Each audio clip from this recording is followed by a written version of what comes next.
KKMD 586화 미국 국제정세 전문지 Foreign Policy 번역. 유럽의 역학관계를 뒤흔들고 있는 K방산. 대한민국 방위산업을 통해 미국을 넘어서는 안보동맹을 추구하다. 2023년 8월 3일 미국의 유명 국제정세 전문지 Foreign Policy는 대한민국이 만든 K방산 제품들이 유럽의 역학관계를 뒤흔들고 있으며 미국 일변도의 동맹정책에서 한 발짝 더 나아가 글로벌 안보동맹을 추구하고 있다는 내용의 기사를 실었습니다. Foreign Policy의 기사를 읽으면서 내심 생각했던 부분은 우리가 그토록 염원해왔던 자주국방의 완성은 단순히 첨단 무기를 개발하고 생산할 수 있는 방위산업의 육성에 그치는 것이 아니라 이를 바탕으로 우리에게 유리한 지정학적 조건들을 창출해내는 데 있다는 사실이었습니다. Foreign Policy는 기사에서 대한민국이 전투기나 자주포를 판매하는 것은 삼성 휴대폰이나 K-팝을 수출하는 것과는 전혀 다른 일이라고 표현하고 있는데요. 적성국가라도 휴대폰이나 대중문화를 수출하는 것은 가능하지만 적성국가에 무기를 파는 일은 불가능하다는 사실에서 충분히 이해가 가는 표현입니다. Foreign Policy는 대한민국이 오랫동안 안보와 외교정책 포트폴리오를 다양화하려고 노력해왔지만 최근에 들어서야 세계 무대에서 강력한 정치적, 군사적 영향력을 지닌 중심국가로 살아남을 수 있는 중요한 열쇠를 찾았다고 설명하고 있습니다. 방산 강국으로 나아가는 길, 그것이 바로 대한민국이 살아남을 수 있는 길이라고 분석한 것입니다. 미국의 국제정세 전문지 Foreign Policy는 그 외에도 대한민국이 국제관계에서 어떤 위상을 차지하게 되었는지도 상세하게 설명하고 있습니다. 우리 손으로 만든 주력전차와 자주포가 지구 반대편을 달리고 일부 방산선진국들의 전유물이었던 첨단 전투기와 잠수함마저도 보란듯이 생산할 수 있는 나라가 되었습니다. 인공위성, 항공모함, 장거리 탄도미사일, 미사일 방어체계 등 불과 20년 전만 해도 상상 속에서나 존재할 수 있었던 무기체계들이 생생한 현실로 우리 눈앞에 등장하고 있는 것입니다.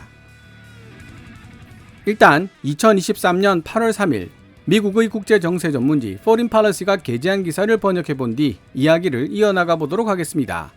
기사 원문은 노란색 글자로 표시됩니다.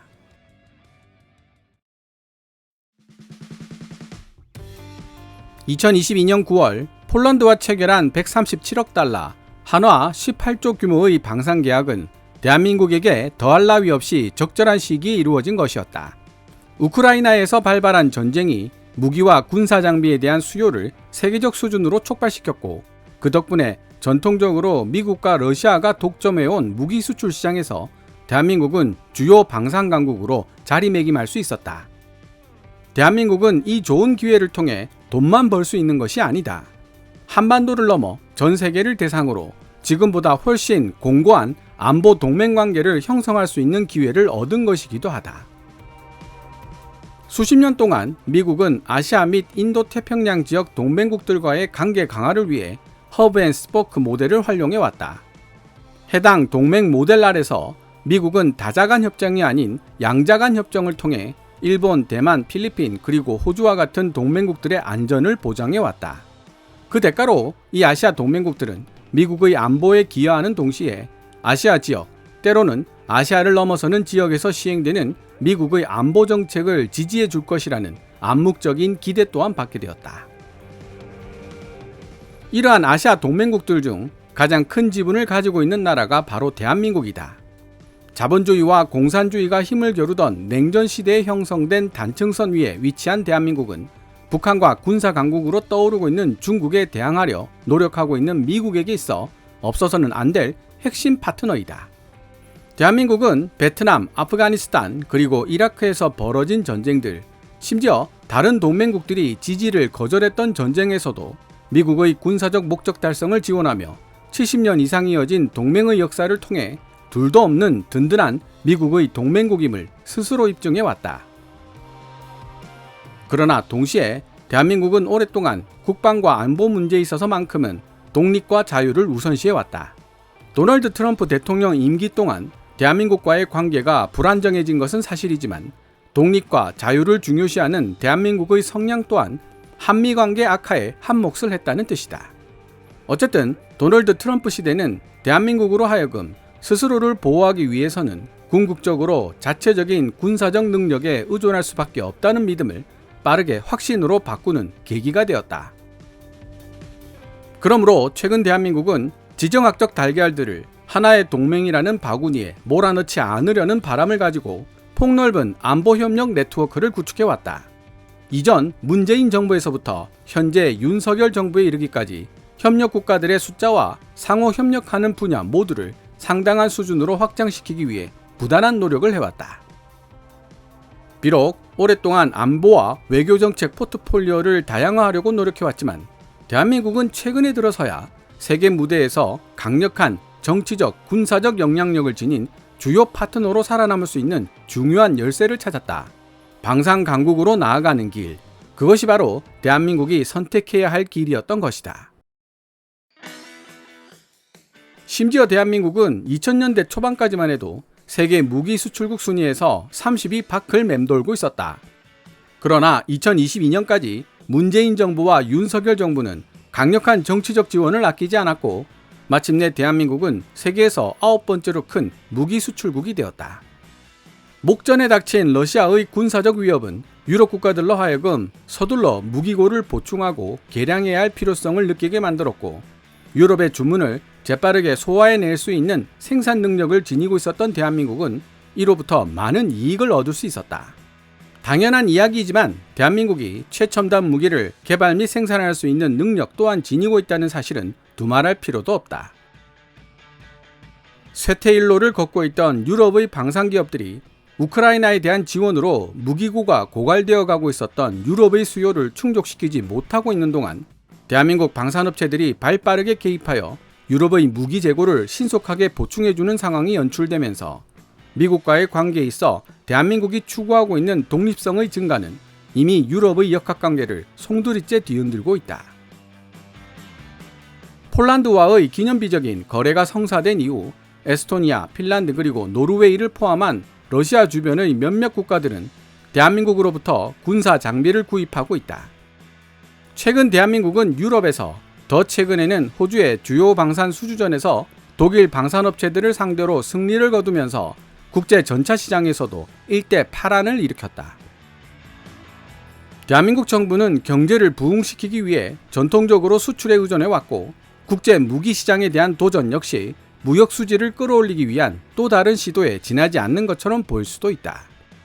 그러나 전투기와 자주포를 판매하는 것은 삼성 휴대폰이나 K-팝을 수출하는 것과 전혀 다른 일이다. 대한민국은 단지 무기를 팔고 있는 것이 아니다. 이러한 무기 판매는 잠재적으로 높은 가치를 지니고 있는 안보 파트너들과 더 깊은 협력 관계를 가지기 위한 진입수단으로 사용된다.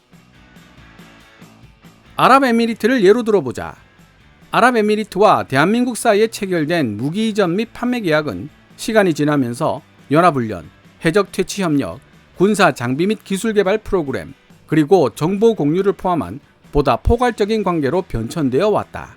이러한 양국 간 안전 보장 관계는 훨씬 더 포괄적인 성격의 경제적, 정치적 협력 패키지의 일부를 구성하고 있다. 비록 무기 판매가 일종의 미끼 역할을 하고 있기는 하지만 대한민국은 스스로를 단순한 무기 상인 이상으로 마케팅하고 있다. 윤 대통령은 그의 나라를 글로벌 중심국가로 묘사했다. 그는 대한민국이 더 이상 단순한 지역 강국으로만 인식되던 시대는 지났으며 세계 다른 지역에서 벌어지고 있는 정치, 안보, 그리고 경제 문제에서 핵심적인 역할을 수행할 수 있는 독립적이고 믿을 수 있는 지정학적 파트너로 인식되기를 원한다고 말했다. 대한민국 보수 진영과 진보 진영 모두 다양한 지정학적 관계의 형성이 자국 국익의 극대화에 가장 부합하는 전략이라고 믿고 있기 때문에 대한민국 정치계에서 보기 드물게 폭넓은 합의가 이루어지고 있는 영역이기도 하다. 만약 윤 대통령이 이 원대한 목표를 달성하고 싶다면 대한민국 정부는 향후 국제 문제에 대해 보다 독립적인 행동을 보여줄 수 있어야 한다.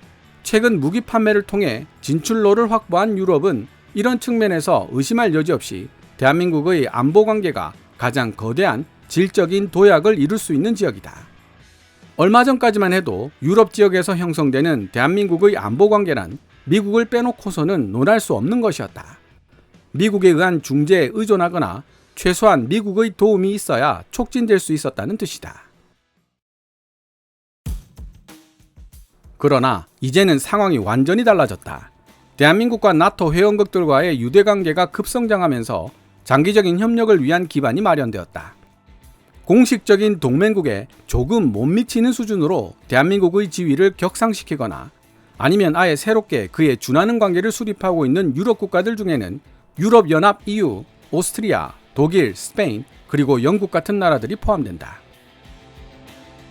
방위산업과 관련하여 대한민국이 유럽과 중동에서 펼치고 있는 노력은 스스로의 국제적 위상을 드높이고 자국 방산업체들의 수익을 개선하는 데 목표가 있지만 한반도와 가까운 지역에서 수행되고 있는 대한민국의 방위산업 관련 활동은 특히 북한과 중국에 대항할 수 있는 역량을 키우는 데 목표가 있다. 이를 위해 대한민국은 인도네시아와 함께 전투기를 개발하고 있는 중이며 베트남에게는 경비정을 공여, 필리핀에게도 수상 전투함을 공급하는 동시에 합동 군사훈련도 실시하고 있다.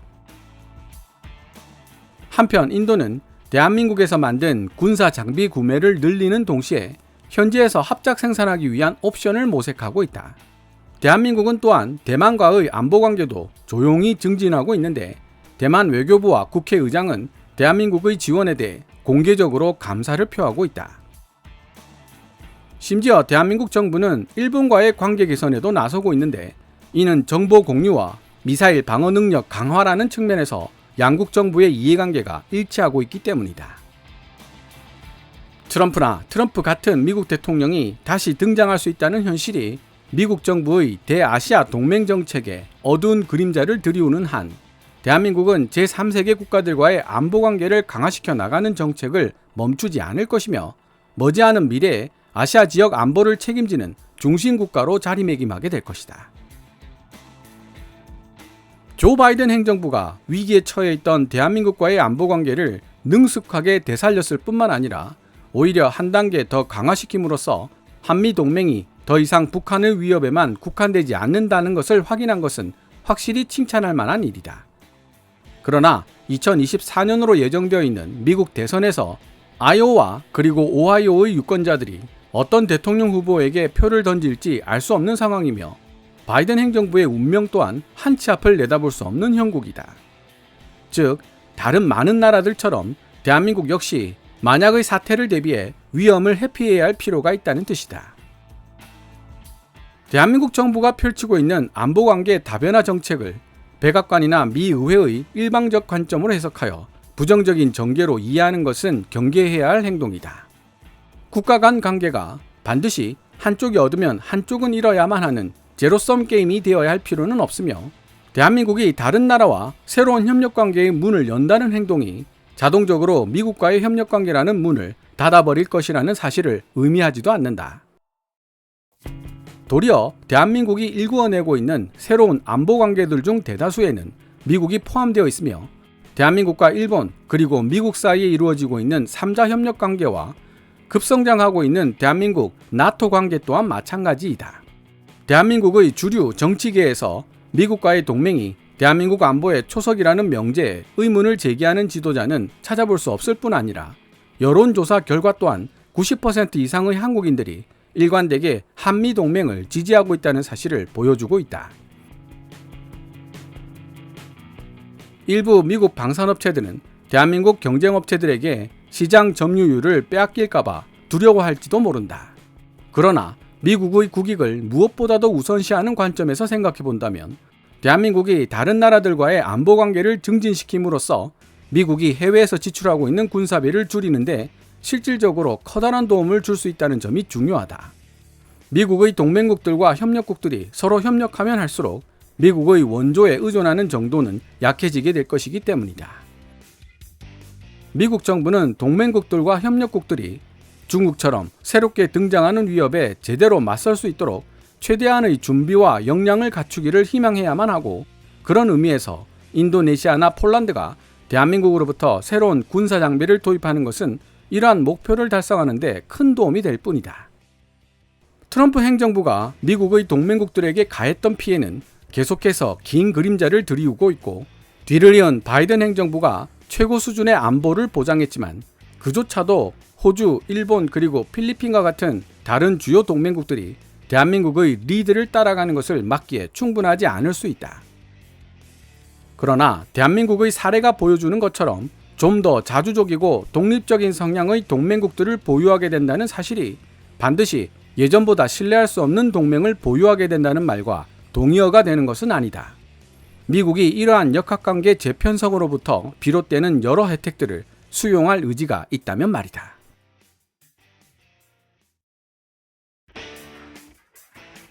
지금까지 2023년 8월 3일 Foreign Policy가 게재한 기사 South Korea is sidestepping the hub. How Seoul is using arms sales to build ties beyond Washington. 허브 동맹 체계를 회피하고 있는 대한민국. 대한민국이 무기 판매를 통해 미국을 넘어서는 글로벌 안보 관계를 형성할 수 있었던 방법을 번역해 보았습니다. 정치적으로 다른 색깔을 가지고 있는 문재인 정부와 윤석열 정부임에도 불구하고 방산 강국으로 우뚝 서기 위한 대한민국의 노력은 계속되고 있습니다. Foreign Policy가 지적하고 있듯이 다양한 지정학적 관계의 형성이 대한민국 국익의 극대화에 가장 부합하는 전략이라는 전제에 대해서만큼은 보수와 진보 구분 없이 모두가 동의하고 있다는 사실은 의심의 여지가 없습니다. 사실 정부가 교체되고 얼마 지나지 않은 2022년 3월에 업로드된 KKMD 401화 전 세계에서 러브콜을 받고 있는 K-디펜스 대한민국의 방산 수출 드라이브는 계속된다 편을 통해서도 이런 추세를 어느 정도 예상할 수 있었는데요. 일본에 근거를 두고 있는 영국계 국제정세 전문지 The Diplomat의 기사를 번역한 내용이었습니다. 앞으로도 계속 선거가 치러질 것이고 그때마다 서로 다른 정치 성향을 지닌 정부가 들어설 수도 있겠지만 적어도 방위산업과 관련된 정책에서만큼은 일관성을 유지해야 할 필요가 있다는 사실을 다시 한번 일깨워 주었다는 점에서 오늘 Foreign Policy의 기사는 꽤 유용했다는 생각이 듭니다. 마지막으로 대한민국이 방산물품을 수출하는 데 성공했다는 해외 기사를 번역해 올릴 때마다 대한민국은 기술 이전을 해주지 않으면 수출을 못하는 것인가 이렇게 기술을 막 퍼주다가 나중에 추월당할 것이 분명하다고 걱정하는 댓글들과 만나게 됩니다. 폴란드 방산 수출과 관련된 차관 문제에 대해서 걱정하는 댓글들도 접할 수 있고요. 하지만 Foreign Policy가 기사에서 강조하고 있듯이 대한민국이 단지 무기만 팔고 있는 것은 아니며 잠재적으로 높은 가치를 지니고 있는 안보 파트너들과 더 깊은 협력 관계를 가지기 위한 진입수단을 팔고 있는 것이라고 생각해 본다면 보는 시각이 다소 달라질 수 있다는 생각이 듭니다. 이전에 주는 기술 그 이상으로 가치 있는 유형 무형의 이익을 챙길 수 있다는 뜻이기도 합니다. 무엇보다도 거래는 서로가 윈윈 할 수 있어야 다음을 기약할 수 있습니다. 계약이 끝난 이후 돌아서자마자 아차 당했다 는 생각이 들게 만드는 거래처와 또다시 계약하려는 사람은 아마 없을 것입니다. 얻고 싶은 것이 있다면 상대방이 원하는 것도 줄 수 있어야 한다는 뜻이죠. 과학기술이 발달하면 발달할수록 새로운 신기술이 개발되는 주기는 짧아지고 있습니다. 현재 가지고 있는 기술을 아끼고 있어봐야 그 효용 가치는 빠른 속도로 사라질 수밖에 없습니다. 물론 새로운 신기술이 마련되어 있어 곧 도태될 기술을 이전하거나 원천 기술의 70에서 80% 수준으로 이전해 주는 것도 좋은 방법일 것입니다. 그러나 한 가지 조심해야 할 점은 튀르키예처럼 세계 방산 시장에서 대한민국과 겹치는 포지션에 있는 국가를 향한 기술 이전은 굉장히 조심스러울 필요가 있다는 점입니다. 잘못하면 죽 서서 개 주는 꼴이 될 수 있기 때문인데요. 저보다 훨씬 똑똑한 분들이 방위사업청과 방산기업에서 관련 업무를 맡고 있을 테니 걱정할 필요는 없겠지만 말입니다. 오늘 KKMD에서 준비한 내용은 여기까지입니다. 방송되었던 내용들은 KKMD 공식 블로그에서도 만나보실 수 있으니 구글이나 네이버 검색창에서 KKMD를 검색해 보시기 바랍니다. KKMD는 여러분들께서 챙겨봐 주시는 광고 수익으로 운영되고 있으며 영상 제작을 지원하고 싶다면 후원 멤버로 가입해 주시면 됩니다. 지금까지 시청해 주셔서 감사합니다. Kevin's Military Channel KKMD